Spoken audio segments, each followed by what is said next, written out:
Hare Krishna. Prabhuji, we'll start the class, Prabhuji, okay? Okay. It's going to be only 1 minute because you are very, very sincere. Okay. So today we are seeing Madhurya Kadambini.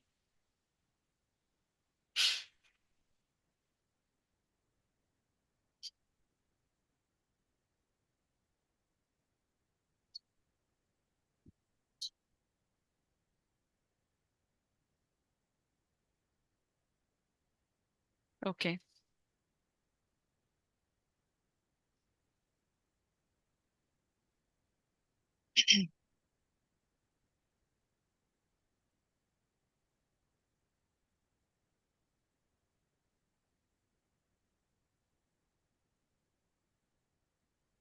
Hare Krishna.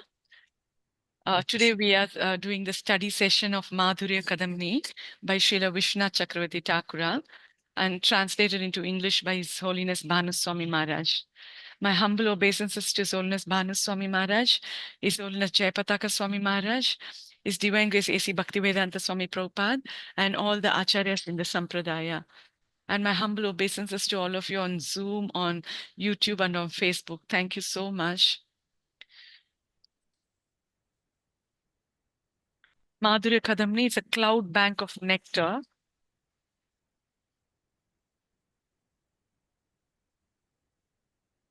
Maharaj has dedicated this book to His Divine Grace A.C. Bhaktivedanta Swami Srila Prabhupada.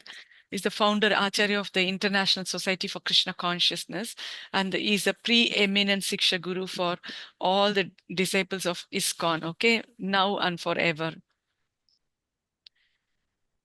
Founder Acharya of the International Society for Krishna Consciousness, who inspired the whole world to take up the path of bhakti. This is Maharaj's glorification of Srila Prabhupada. Okay, table of contents, chapter 1, the first shower of nectar, the nature of bhakti. Chapter 2, the second shower of nectar, Shraddha to Anishtita Bhajana Kriya. Chapter 3, the third shower of nectar, Anartha Nivritti, clearing the material impurities. Chapter 4, fourth shower of nectar, Nishta. Chapter 5, the fifth shower of nectar, Ruchi. Chapter 6, the sixth shower of nectar, Asakti. Chapter 7, the seventh shower of nectar, Bhava. Chapter 8, the eighth shower of nectar, Prema. So these are all the different stages of bhakti, okay? So you start with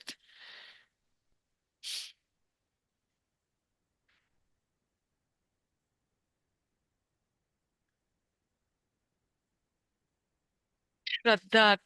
That is, we are having the first stage. It's like, Anishtita Bhajana Kriya, okay? Means not steady, okay? You start with Bhajana Kriya and finally you attain Prema. Okay.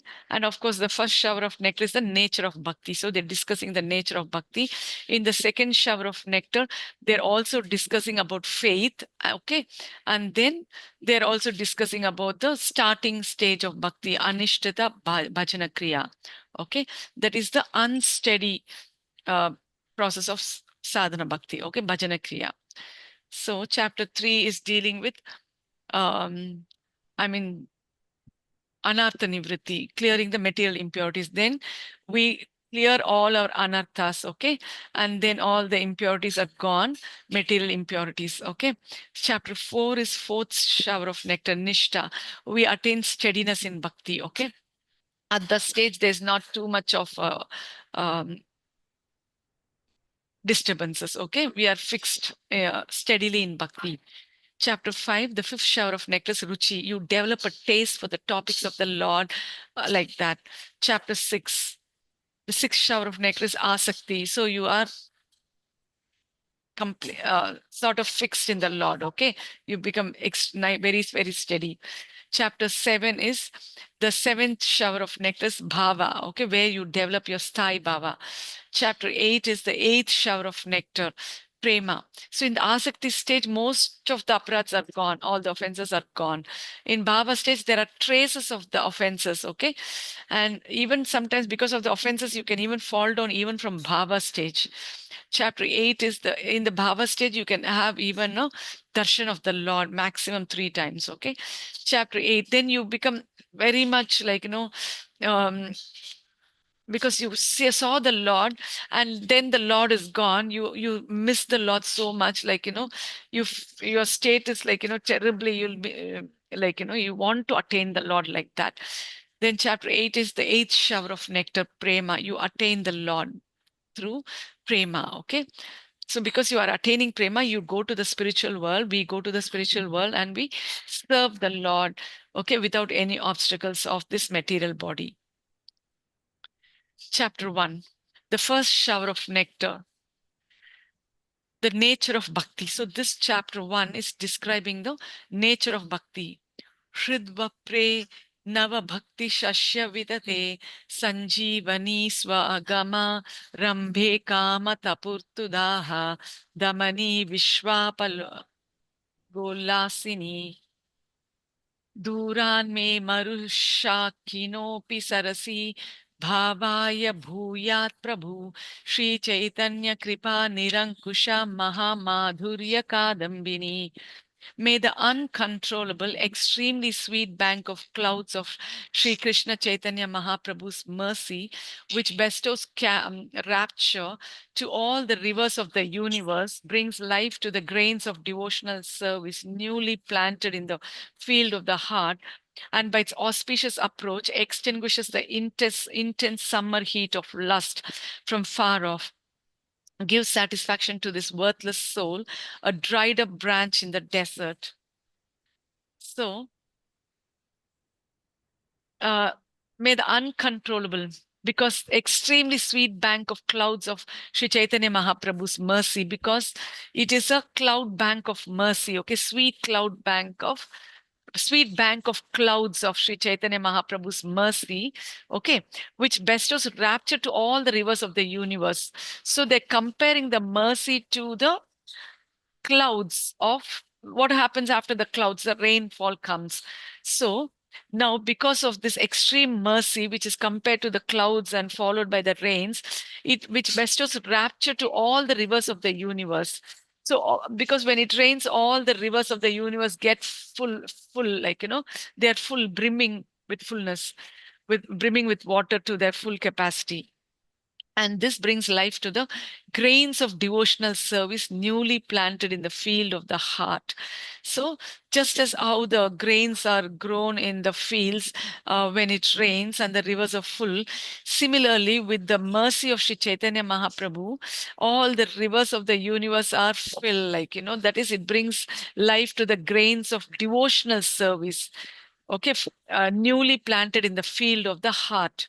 And like, we are getting the seed of the Hare Krishna Mataji. Hare Krishna Kalpana Mataji. Thank you so much. I just started. Okay, again, Okay. I'll start now only. No Two, problem. You continue, Mataji. no, two sentences only, because it's Sure. very important. So I'll start with the shloka itself because very auspicious, Madhurya Kadambini. Thank you, Mataji. So what I told was there are different stages, like there are different chapters here. 8 chapters, okay. The first chapter is the first shower of nectar. It discusses the nature of bhakti. It's okay for Krishnan Prabhu also, it is a revision only. He doesn't mind. So it is the nature of bhakti. The first chapter is discussing the nature of bhakti. Second chapter is discussing the Shraddha, faith, and it is also discussing about the from Shraddha you're coming to this Anishtita Bhajana Kriya, means unsteady bhakti you're doing. The beginning stage is called Bhajana Kriya. And chapter 3, Anartha Nivritti, means clearing the material impurities, okay, all the anarthas.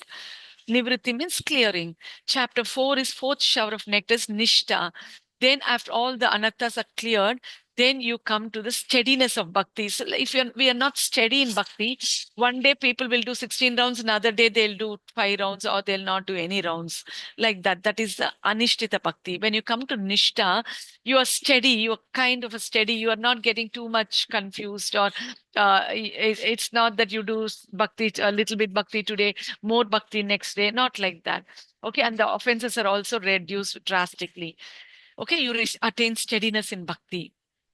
Chapter 5 is the Ruchi stage, where you develop attraction for the Lord and the topics of the Lord and things related to the Lord. Chapter 6 is Asakti. So this is also a very rare stage. It's an advanced stage. To reach even Asakti is a very great thing. Very few devotees attain this stage because these are all the higher stages. So at this stage, you get more and more attracted to the Lord. Chapter 7 is and even the aparadhas are reduced very drastically, very few.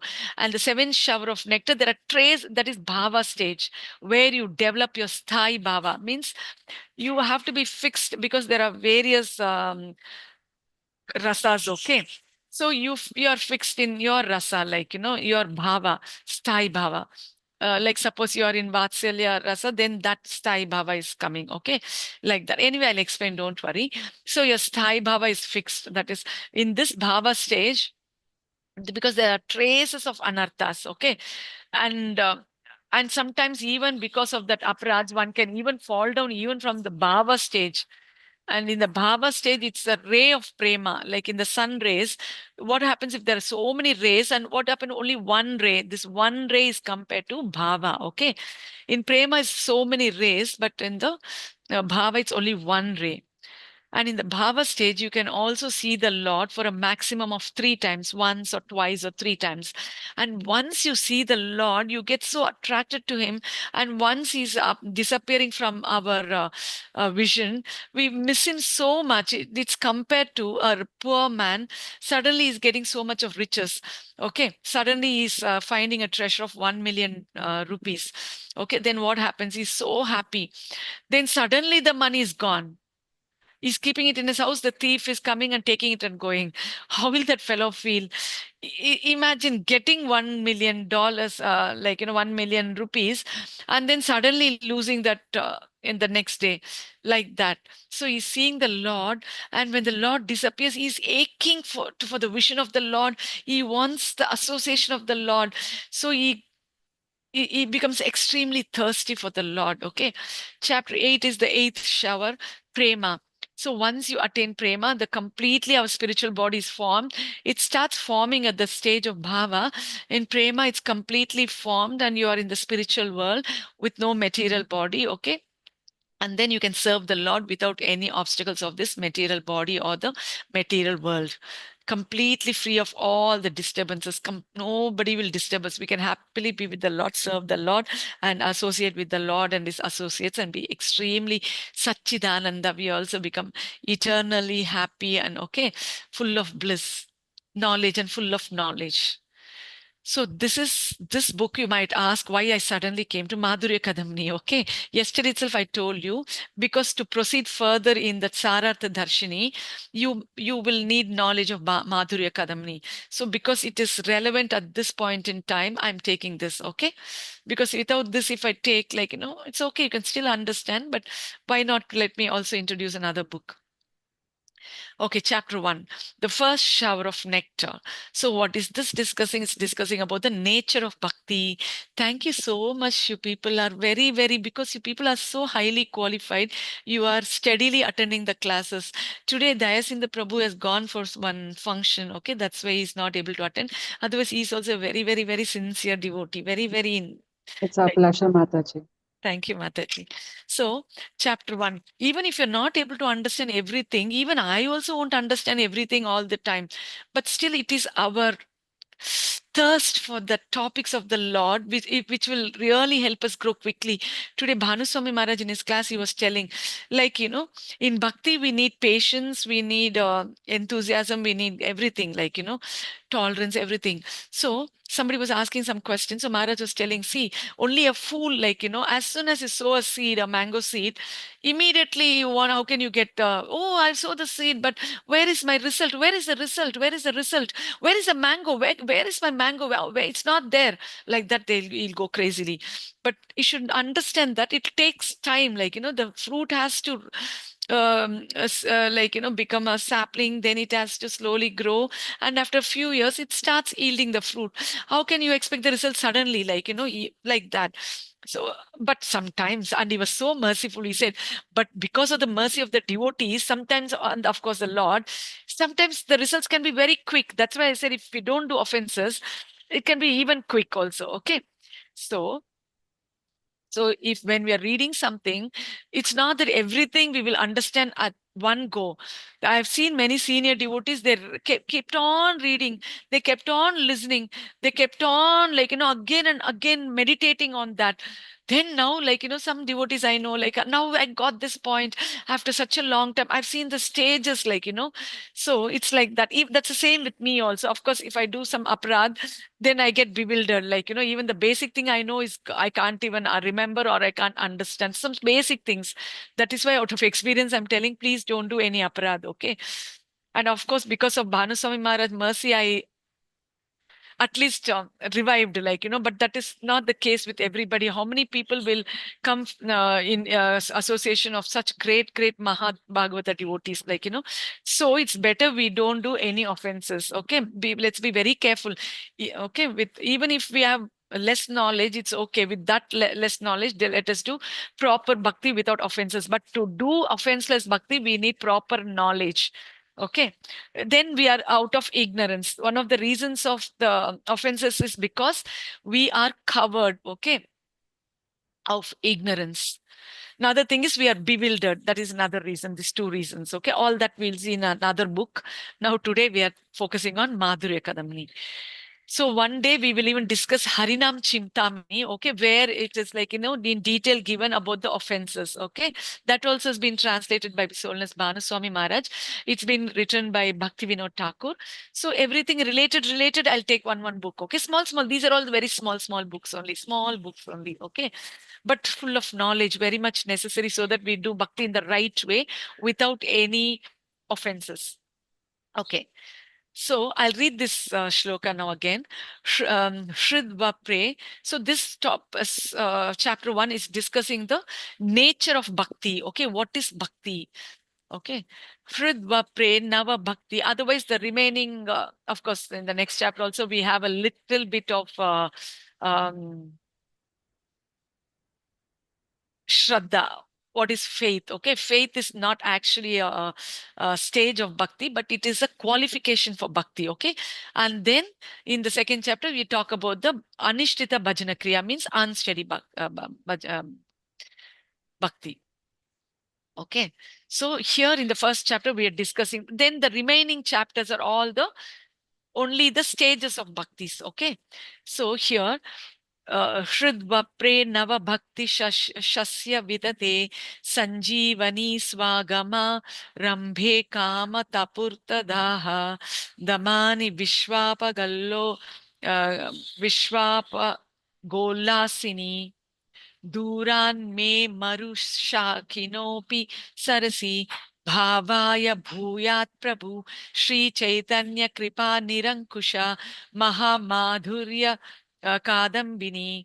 So he's telling now, may the uncontrollable, extremely sweet bank of clouds of Sri Chaitanya Mahaprabhu's mercy, which bestows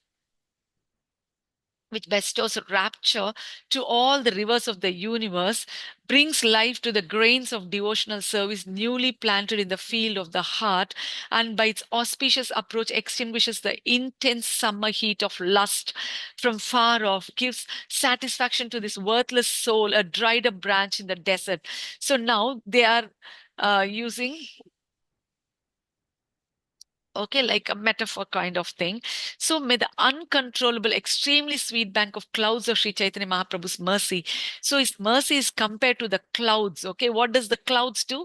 It gives rainfall. So when it starts raining, what happens? All the rivers are full to the brimming with water. Okay, so like that, because of Chaitanya Mahaprabhu's mercy, clouds of mercy, okay, our hearts are also, it brings life to our hearts are also full, like, and it brings life to the grains of devotional service newly planted in the field of the heart.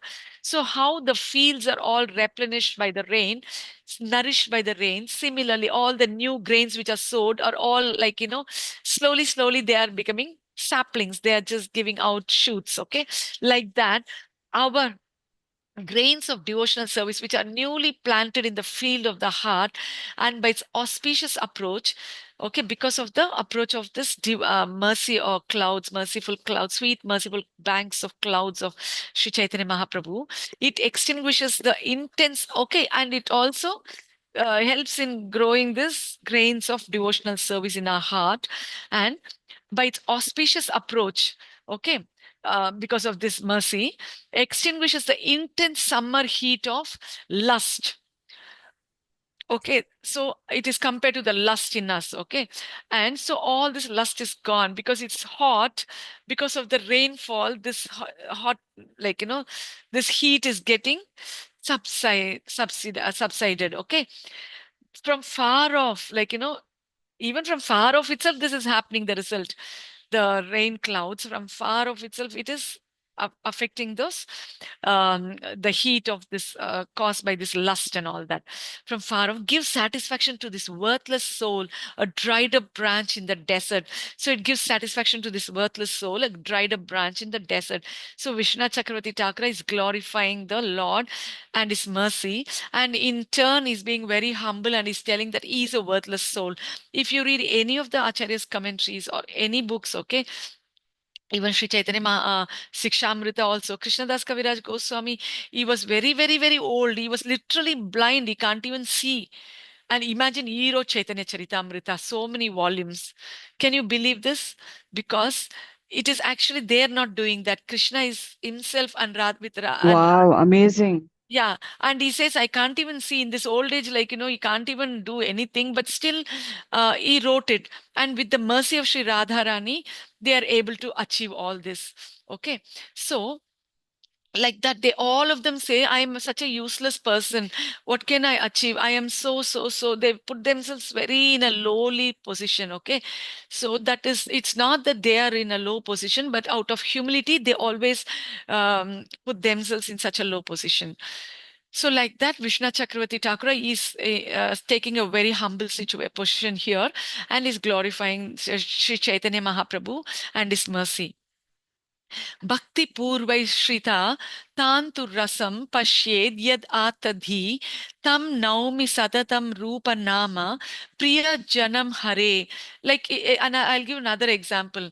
In this Gita Govinda, that also we'll read sometime. I already took that book some time ago in my YouTube, but at that time it's not so much of this thing. Again, I'll take it fresh, okay?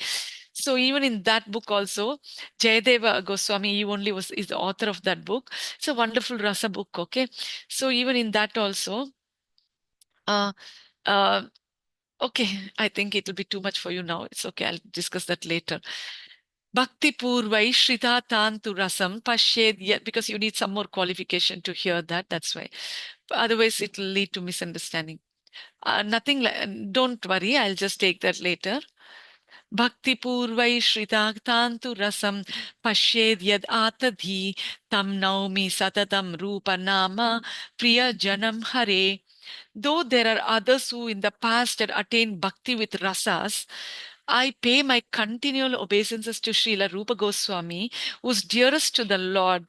By his mercy, humanity has received the intelligence to see rasa.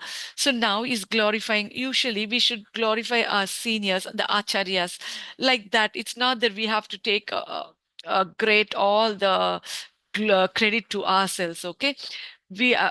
We should always remain humble, give all the respects to the seniors and the acharyas. So, and the Lord. So, though there are others, so he says, in the past, there are many people who had attained bhakti, okay, with rasas. Of course, without rasa, we cannot attain the Lord. So many people have attained bhakti because rasas are because there are totally 12 rasas, five primary rasas, and in that, Shanta rasa is a neutral rasa, not very much great rasa, but mainly like, the other four rasas, but still you add the Shanta rasa also. So it is totally five primary rasas and the seven secondary rasas. So only if you attain any one of the rasa, primary rasa, and then you can have any of the, it can combine with any of the seven secondary rasas. I will discuss this when we are talking about Bhakti Rasamrita Sindhu when we go through that book. Okay. Now you know this much. Don't worry if you're don't not very clear with all these things. It's okay. I'm just telling that and all we'll see in this in detail later. So.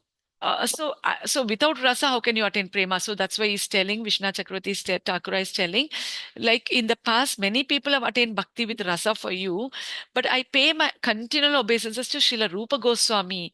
Why? Because he's dearest to the Lord. Even for us in ISKCON, we are all Rupanugas because we are in following the footsteps of Rupa Goswami. Of course, all of us can take our own person whom we like as, and then we can meditate on them as a manjari. I will tell all this later, but actually, generally in ISKCON we are Rupanugas, means we follow Rupa Goswami. Why? I'll tell you later. Who's dearest to the Lord? Because even if I tell now, you will not be in a position to understand. That's why. Eventually, I'll tell you. Okay. So I pay my continual obeisances to Sri Rupa Goswami, who's dearest to the Lord. This Rupa Goswami is one of the Shad Goswamis. Okay. So we also pray to the Shad Goswamis. Okay. For bhakti. Okay. So I pay my, usually these appearances, disappearances, all these days will come. Day after tomorrow also is there all the day, Rupa Goswami, Sanatana Goswami, um, all these people's disappearance days coming. So at that time, I slowly introduce little bit of these acharyas. Okay. So though there are, so he says, I pay my continual obeisances to Srila Rupa Goswami, who's dearest to the Lord. By his mercy, humanity has received the intelligence to see rasa because he's a rasa acharya. Even Vishnu Chakravarti is a rasa acharya. So he has given the details of rasa. You can, if you read Bhakti Rasamrita Sindhu, if the continuation of that is Ujjal Nilamani. Okay, in Ujjal Nilamani, there's an in-depth knowledge of prema. In Bhakti Rasamrita Sindhu, of course, all the angas of bhakti, what are the different aspects of bhakti, everything is discussed. Okay, and what are the different rasas. In the second volume, you can see the different types of rasas, all that. So in Ujja, and of course, a little bit, they touched a little bit on prema in Bhakti Rasamrita Sindhu, very small amount. In Ujjal Nilamani, it's completely filled with prema to the Lord. Okay, discussion on prema to the Lord. Okay, so like this, because Chaitanya Mahaprabhu, when he met Rupa Goswami, he just told him, like, actually, this Rupa Goswami and Sanatana Goswami, they are brothers. They're actually basically from South India, but they're settled in like in North India. There, like they were working for Hussein Shah, a Muslim ruler, because these people are Brahmanas and they're very highly qualified, and actually they are the associates of the Lord in Krishna Leela, and so they came in the Chaitanya Leelas also as Rupa Goswami and Sanatana Goswami. Actually, Rupa Goswami is Rupa Manjari in Krishna Leela. Okay, so one of the very important manjaris in the Krishna Leela. So manjaris are the assistants to the gopis. Okay, even we people in our sampradaya, we can also attain the stage of a manjari. We cannot go beyond that. We cannot become gopis. Okay. Mm. So don't get disheartened or anything. It is a nice thing. We are having the attitude of servant of the servant of the servant of the servant, like that. We are not directly aspiring for the gopis, okay, position. Okay, so so at that time, Chaitanya Mahaprabhu was advised by actually Rupa Goswami, when like they meet. Chaitanya Mahaprabhu meets Rupa Goswami, and all these details I'll tell when we are taking Chaitanya Charitamrita or teachings of Lord Chaitanya, like that. Now, because if I go in depth into that, then this will be already I came out of Sarata Darshini and I came to Madhurya Kadambini. Now, if I go like one books, we will be having a chain reaction. Okay, so I would like to restrict with a little bit of explanation.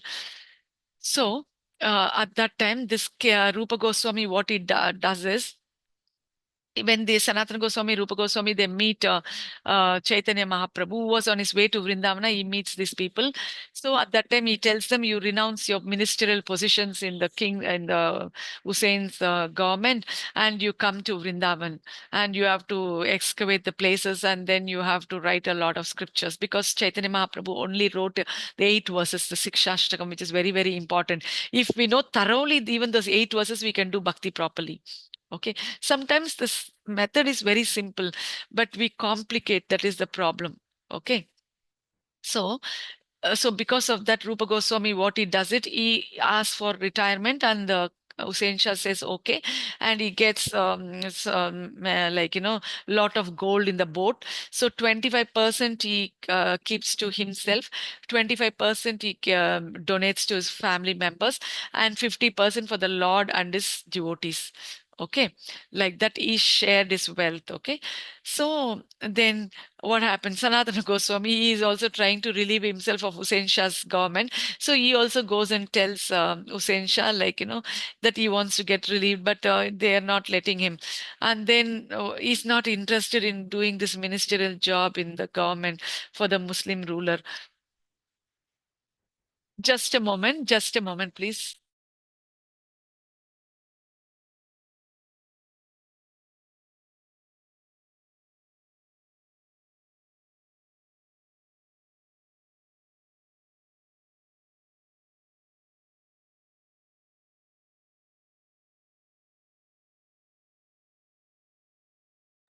Okay.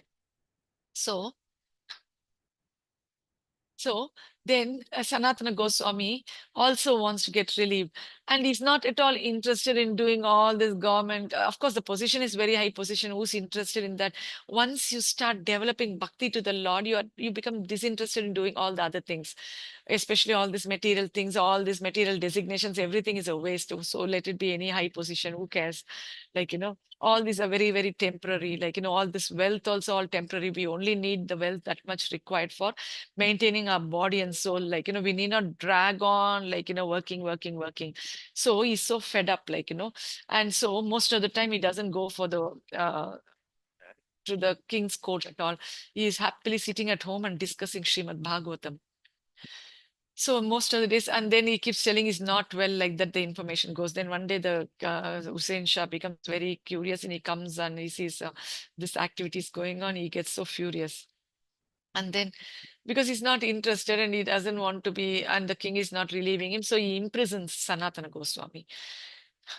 Sanatana Goswami, what can he do?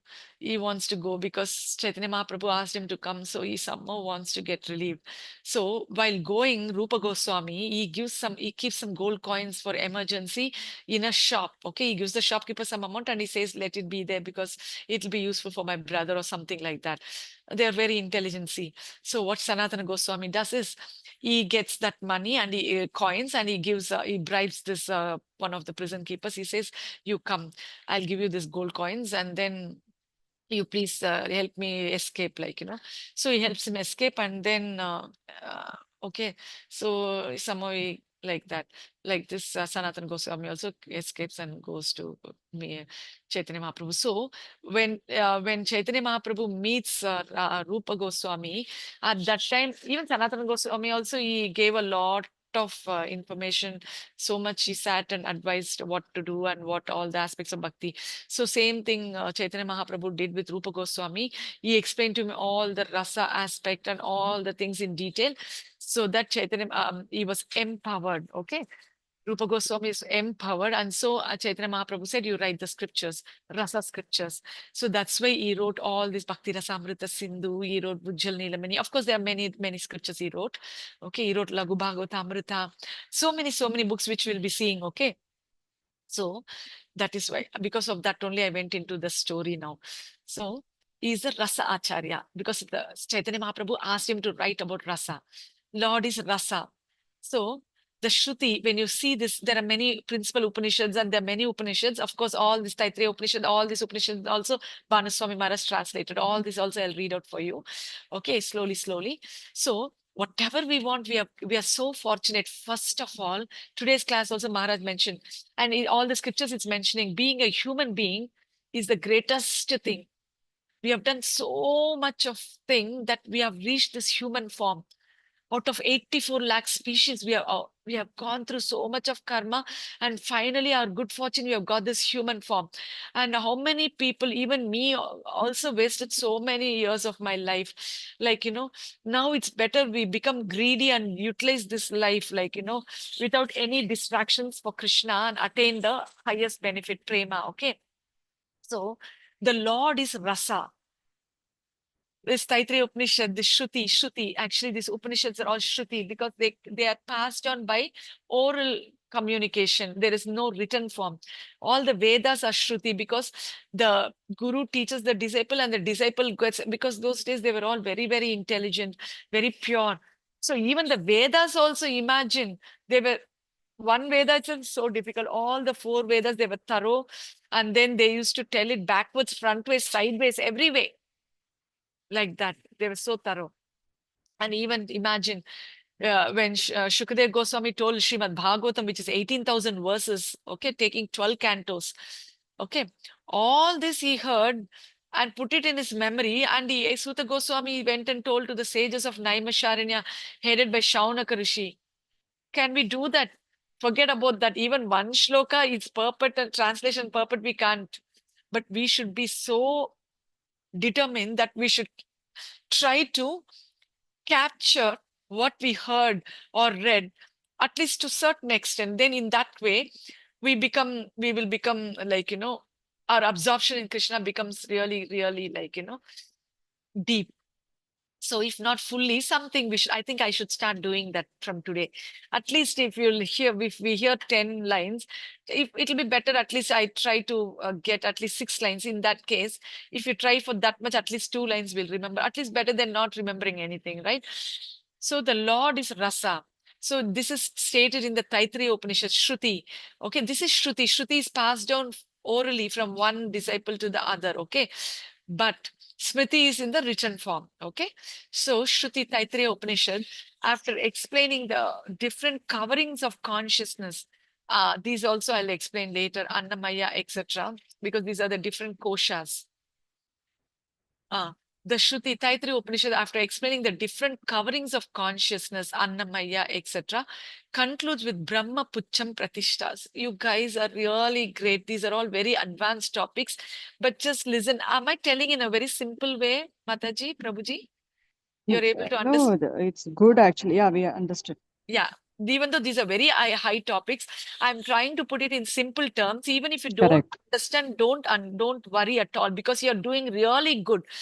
Now, if I take the same thing, I come to the Srimad Bhagavatam commentary of Srila Prabhupada. Okay, what will happen? You people, just like that, you will go off. Suppose you are having 10,000 rupees. Okay. So that's great. Now you only need to spend 100 rupees. So having 10,000 rupees is great or not? You are able to understand what I'm telling. You only need to Yes. spend 100 rupees. So you are having more money than needed. Like that, you are getting more higher knowledge than needed. So when you come to that commentary, you will feel just like that. So now don't get dejected. Okay. You are in a better position. So any time, even when we are getting advanced, when you read this also, in the beginning we'll not understand. Again and again we have to go through. So no harm in learning something. Okay, more knowledge is actually less knowledge only is dangerous. Okay. The Shruti Taittiriya Upanishad, after explaining the different coverings of consciousness, Annamaya, etc., concludes that with Brahma Pucham Pratishta. So it says, this Shruti Taittiriya Upanishad, it says, after explaining the different coverings of consciousness, because our consciousness is covered by different layers, okay? So, this Upanishad is explaining the different coverings of our consciousness, and it concludes finally with Brahma Pucham Pratishta. So after telling where, oh, there are many coverings on us, but on our consciousness, but what is the final thing? Final conclusion is Brahma Pucham Pratishta. What is the meaning of that? Brahman is established as the base. I'll explain this. This statement would seem to establish Brahman, because I already told you, Brahman, Paramatma, and Bhagwan. Okay. So this Brahman means impersonal effulgence of the Lord. Okay. Impersonal realization of the Lord, because it is the effulgence of the Lord. From his body you are getting that glow, the effulgence emanating from the Supreme Lord's body. That is the Brahman. Okay. So Brahman, so you are just plainly saying Brahman is established as the base. If you say like this, you tend to mistake that Brahman, the impersonal effulgence of the Lord. Okay. That glow emanating from the Supreme Lord's body. So this statement would seem, this word Brahman is used in different ways in different contexts. Okay, we have to use our intelligence and we have to analyze according to the context. And you don't have to worry too much. We don't have to worry too much because we are hearing the scriptures from the bona fide devotees. And besides that, our acharyas have written all the commentaries and given us a clear conclusion. So we have to follow in tandem with the acharyas commentaries along with a living guru or a living devotees. Because yeah, if you don't have, if you just listen to the tape recorder of Srila Prabhupada, of course you will understand some points that is very much needed. But if you have any doubts and if you're not clear with that, you will tend to speculate and misunderstand. But if you have a living guru or a devotee who's explaining to you, you can always go back to the devotee or the guru and ask what is the meaning, what if you have any doubt. Okay, that is why you always need a living person to explain. That is why you need a devotee, we need a devotee association. That is why I stress that without the devotee association, we will not. Today's also, I think I would have sent the Prabhupada quote also. I don't know whether it's the quote or where I read somewhere else. So why we need devotee association to attain prema for the Lord? Sometimes if you go to any place, or for example, even a temple, there might be many obstacles, there might be many disturbances. That's okay. We have to go because, okay, if you're not going to the temple, okay, some other place where the devotees are there, you need to associate with the devotees. Only in the association of the devotees, hearing in the association of the devotees, only then you can attain prema. Okay, that is why sadhu sangha sarva siddhi hoy. So we need the association of the devotees. It is so powerful. Okay, because directly you're getting the mercy as well. The Shruti, after explaining the different currents of consciousness, concludes with Brahma Pucham Pratishta. So Brahman is established as the base. So this statement would seem to establish Brahman, the shelter of everything, as superior to Anandamaya Purusha. So there are various Purushas, okay, here. So Anandamaya Purusha is generally the Supreme Lord because he's full of Ananda, is bliss, okay. Rasovai Saha, we just now saw the Taittiriya Upanishad. It stated the Lord is bliss, okay. The Lord is Rasa, okay. Hmm. So, so here, this statement then would say, oh, Brahman is greater than Bhagwan. Bhagwan only is Anandamaya Purusha. Okay. So, but then the same scripture says, Raso vai, oh, it's coming here, sorry. But then the same scripture says, Raso vai saha rasam. Of course, the Lord is Rasa is also correct, only what I said. In here, they're telling in Taittiriya Upanishad, it says, but then the same scripture says, Raso vai saha rasam hai evayam labdva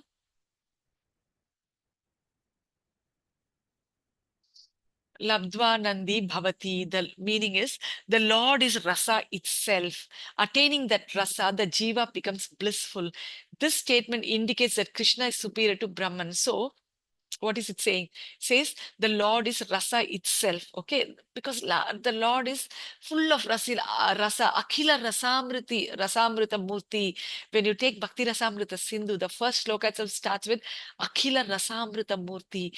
Means Krishna means all the rasas are in him. Okay, he's a Murti, he's a form which is full of rasas. So the Lord is Rasa itself.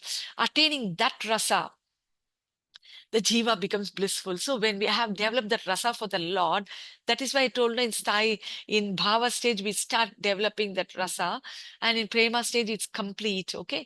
At that time, the jiva becomes blissful. This statement indicates that Krishna is superior to Brahman. Okay. So now they have proven that this statement, Brahma, um, Brahma Pucham Pratishta means here this Brahma is the Supreme Lord. It's not the impersonal Brahma Jyoti. Okay. It is not the impersonal effulgence of the Lord emanating from his body. It's not the Brahma Jyoti, but it is Bhagavan Sri Krishna. You understood? Are you in tandem with me or you need more explanation, Prabhuji and We Mataji? are we are following Mataji. Wonderful, great. You people are focusing. That's the thing. Okay. It's still, if you have doubts, you can always clarify. Okay, so this statement indicates that Krishna is superior to Brahman. I'm going very, very, very slow. It's okay because the concepts are more important than volume. Okay, then once we know that, other things, now when it's simple, I can rush because there's so much to cover, hundreds and hundreds of literatures. In the same way, in the Srimad Bhagavatam, the cream of Vedanta and emperor amongst all types of evidence, describes Krishna as the embodiment of rasa or pleasure. So in the same vein, the Srimad Bhagavatam, what is Srimad Bhagavatam is our pramana, is our proof, where we use this, and everywhere the acharyas use this as a proof in all the work they do, because it is the most important scripture for us. It is the nectar, okay? So this Srimad Bhagavatam, the cream of Vedanta. So when you churn any, like, you boil the milk and you make it into curd. Of course, you put a sour agent and make it into curd, and then after that you churn that and you get the butter from the buttermilk. You get the butter, you get the cream. Okay, of course, from the milk you get the cream, and you take that and you can make butter also. Okay, so the cream of Vedanta. Okay, from the milk, when you get the cream, it is greater. Na? The cream is the sweetest part of the milk. So the cream of Vedanta is Srimad Bhagavatam. Okay, and emperor amongst all types of evidence. So it is also the emperor amongst all types of evidence. I told you, it's a pramana. Pramana means proof or the evidence. So it is the emperor. So that's why all the acharyas, if you take Bhakti Rasamrita Sindhu, the pramana is Srimad Bhagavatam. If you take Krama Sandarbha, the pramana is Srimad Bhagavatam. If you take any book, like, mostly they're using Srimad Bhagavatam as the evidence, pramana. With that only they are able to give the proof examples, everything. So, Srimad Bhagavatam is the cream of Vedanta, and it's the emperor amongst all types of evidence. What does it say? Um, Describes, so this Srimad Bhagavatam describes Krishna as the embodiment of rasa or pleasure. So his body is full of rasa or pleasure. Krishna, okay, I'll go further and explain from there itself. Mallanam Ashanir Nirnam Naravara Srinam Smaro Murtiman Gopanam Swajano Satam Kshiti Bhujam Shasta Swapitro Shishu Mrityur Bhojapater Virad Avidusham Tattvam Param Yoginam Vrishninam Paradevateti Vidito Rangam Gata Sagraja. The various groups of people in the arena regarded Krishna in different ways when he entered it with his elder brother. The restless saw Krishna as a lightning bolt, the men of Mathura as the best of males, the women as Cupid in person, the coward men as the relative, the impious rulers as a chastiser, his parents as their child, the king of the Bojas as death, the unintelligent as the supreme lord's universal form, the yogis as the absolute truth, and the Vrishnis as the supreme worshipable deity. Srimad Bhagavatam 10:43-17. So, when Krishna and Balaram are taken to Mathura by Akrura, because Akrura is sent by Kamsa to Vrindavan, okay, and to bring Krishna along with him to Mathura, okay. So Akrura comes there and he says, like, he convinces Nanda Maharaj to send Krishna Balaram with him to Mathura. So actually, then uh, Yashodama is very much, like, against this idea. But then they somehow convince her, and Nanda Maharaj convinces her.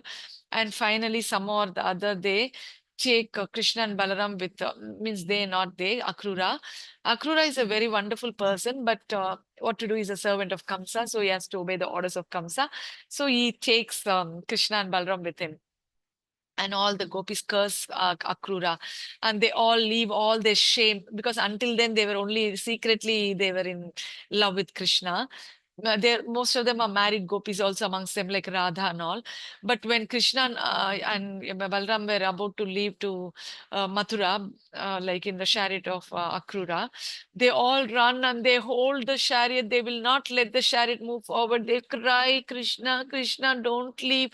They go so crazy, they go mad, and they fall on the ground. They beg everything. Krishna feels very bad, but what to do? He has to do his leelas. So he shows his consent to go with Akrura. And those ladies, all of them, they curse Akrura. They forget their shame, everything in open. They come and they show their affection and love for Krishna, and they curse Akrura. And all of them faint, like, when the chariot leaves Vrindavan. That's another story, okay? That we will read that later in so many books and also Bhagavatam. So they curse Akrura. So that is the thing. So after going to, oh, my battery is low, but I'm sitting in a different place. 1 second. Um, what is the time now? Okay, I'll go to my location, original location. 1 second, just a minute.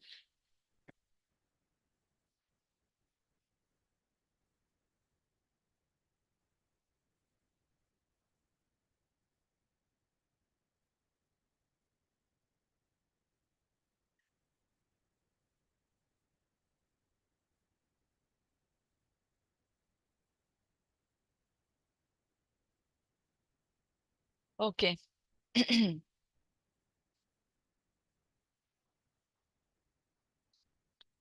So So when Krishna and Balaram they come to Mathura, now immediately this Kamsa, like, because his intention is to kill Krishna. That's why he killed he used various agents like Putana and all of these people to kill all the newborn babies and all like that. So Krishna is somehow grown up now. He found located that it's Krishna who is going to kill him. So, so his main priority, his focus is on killing Krishna. So now he arranges for a wrestling match in his kingdom, and the wrestlers are all coming, and then they're fighting with Krishna. Of course, there's one Kulapadia, the elephant, all that. Okay, in detail we'll see that when we're reading the 10th canto. That elephant will come, and Krishna happily breaks the tusks of that elephant, mighty elephant. He's a little boy, but still he manages to kill that elephant. And with his tusk he's holding in the hand, he's looking very bibhatsa rasa. Means it's like very disgusting. That's called bibhatsa rasa, secondary rasa. Of course, these rasas, they are to be in tandem with the primary rasa, one of the primary rasa. If the primary rasa is not there, then it is a material rasa. Okay, means in bhakti you should have one of these rasas, either shanta or dasya or sakya or vatsalya or madhura. Madhurya rasa. So if you are fixed in any one of the rasas, then you can have any of these seven secondary rasas also. Okay, because then sometimes Krishna jokes with his friends. That is asya rasa. Sometimes like this, like, bibhatsa rasa is happening because people are disgusted to see what happened. 1 second.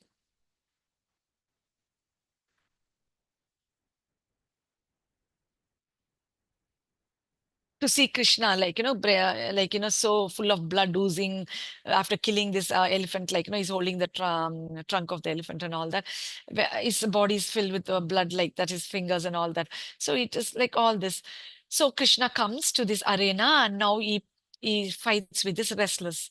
So here in this wrestling arena, this is a very, very, very, very important verse. Okay, many times this one will crop up for many references. Okay, this verse. Mallanam Ashanir Nunam Naravara Srinam Smaro Mutiman Gopan Bujam Shasta Swapitro Shishu Mrityur Bhojapater Virad Avidusham Tatvam Param Yoginam Vrishninam Paradevatiti Vidito Rangam Gata Sagraja. So, what is the meaning of this verse? So, when Krishna enters the wrestling arena, various groups of people in the arena regarded Krishna in different ways. Okay, in the arena, people will sit and watch this match, right? So all of them, like, different people regarded Krishna in different ways when he entered it with his elder brother, Balaram. Okay, so what different people are thinking, that we'll see now. Saw Krishna as a lightning bolt. Okay, so strong. The men of Mathura is the best of males. So the men of Mathura is thinking, wow, what a wonderful person. How smart, like, is the best of male. The women as Cupid in person, all the women are attracted to Krishna, thinking like he's a lover, like, like a Cupid. The coward men as their relative. So the Yadus and all, they're thinking like, that is their relative. the empire's rulers as a chastiser. There are empire's rulers there now, all the Kamsa's friends and all the Jarasandha and all the Shishupala and all. They're all thinking Krishna as a chastiser. That is, okay, chastising them. His parents, as their child, Devaki was there. Okay, Nanda Maharaj was there. Yashoda was not Yashoda. Devaki was there. So all these people, like they thought, oh, our little child, the king of the Bojas has death. So now Kamsa is the king of Bojas. So he is thinking, oh, Krishna's death. Okay, because already it's a mention that he will kill Kamsa. Krishna will kill Kamsa. The unintelligent as the Supreme Lord's universe.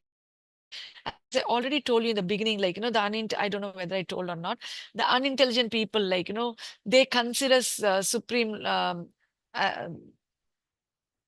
the unintelligent, they think the Supreme Lord's they think of the Supreme Lord's universal form. In the beginning, the neophyte devotees, they compare the Lord to the universal form of the Lord. Okay. Okay, if I didn't tell you, I'll explain later, no problem. The yogis as the absolute truth and the Vishnus as the supreme worshipable deity. So the yogis and all, what do? They think as the absolute truth. And the Vishnus as the supreme worshipable deity. So the people of Mathura and all, they think like, him as the supreme worshipable deity. Okay. Srimad Bhagavatam 10.43.17. This is in the 10th canto because all the Leelas of Krishna come in the 10th canto. That is the main essence of Bhagavatam. That is the Ashraya. That is the, okay, okay, that is because there are 10 topics. So this is the most important topic. Okay. All the topics of Srimad Bhagavatam take shelter of this topic because it is the Leelas of the Lord. Okay. In the Bhagavad Gita. So you understood this verse. It says that different people, according to their qualification, they think of Krishna in a different way. Okay. That's what they're trying to say in this verse. In the Bhagavad Gita, Krishna affirms his identity. Brahmano hi pratishtaham. I am the basis of Brahman. See now for that Brahma, pucha, like, we saw here, uh, Brahm, Brahma pucham pratishta. That is, Brahman is established as the base. Okay. But who is this Brahman? It is Bhagavan. Okay. So here again, they're stressing emphasis. They're giving emphasis by giving more and more examples. In the Bhagavad Gita, Krishna affirms his identity. Brahmano hi pratishtaham. I am the basis of Brahman. So Krishna says, I am the basis of Brahman. So that means here it is Brahmano hi pratishtaham. Means it is the Bhagwan. Okay. Bhagwan is the shelter of Brahman. Bhagavad Gita 14.27. This because we left even Bhagavad Gita midway. When we go through that, you will get more and more clarity. Okay, because every day we need to have Nityam Bhagavata Sevya. I'm very much attracted to Sri Sarata Darshini. I came off to that, but we should also. That's not sufficient. In a day, I might take another class also in a few days. Okay, so extra subjects we'll do one class. Srimad Bhagavatam every day will continue in one class. So I'll take two classes. If any of you don't have time to attend any of the classes, you please continue on the YouTube when you're cooking or driving, not driving. If somebody is driving and you're going, you can listen at that time. Or sometime, like, instead of wasting time on all the material things, let us move forward to Krishna really quick, okay? That way, we'll also gain more knowledge very fast soon. And we can also be compassionate and train other people or give knowledge to other people. In the process, they can also quickly, why all the people have to rot in this material world? So we can also help ISKCON in that way. Like, Srila Prabhupada, he suffered a lot and he started this ISKCON. So in spite of so many problems, we have to be mature enough to overcome all these problems, and then we have to distribute this knowledge to as many people as possible. And all of you also should continue the parampara, get proper knowledge and distribute the knowledge, because Krishna says whoever is preaching is very dear to me. So when you learn something, when you give that knowledge to somebody, you will become more established in that knowledge, and you will become also dearer to Krishna and to Srila Prabhupada and all the acharyas, because knowledge has to be shared. Okay, the more you share, the more you get. It's not like that if you share, like, your knowledge is reduced. So in the Bhagavad Gita, Krishna affirms his identity. It may not be very high philosophy. Little bit, whomever you meet, and if they are positive, instead of agitating them and disturbing them, see to that they're okay, pliable. Such kind of people, slowly, slowly, you can initiate them into the Krishna's knowledge. And then we slowly, slowly give them knowledge about chanting and let them also start chanting, because chanting is the main Yuga Dharma of this Yuga. In the Harinam chanting, okay? Hare Krishna Mahamantra. So in the Bhagavad Gita, Krishna affirms his identity, Brahmano hi pratishtaham. I am the basis of Brahman.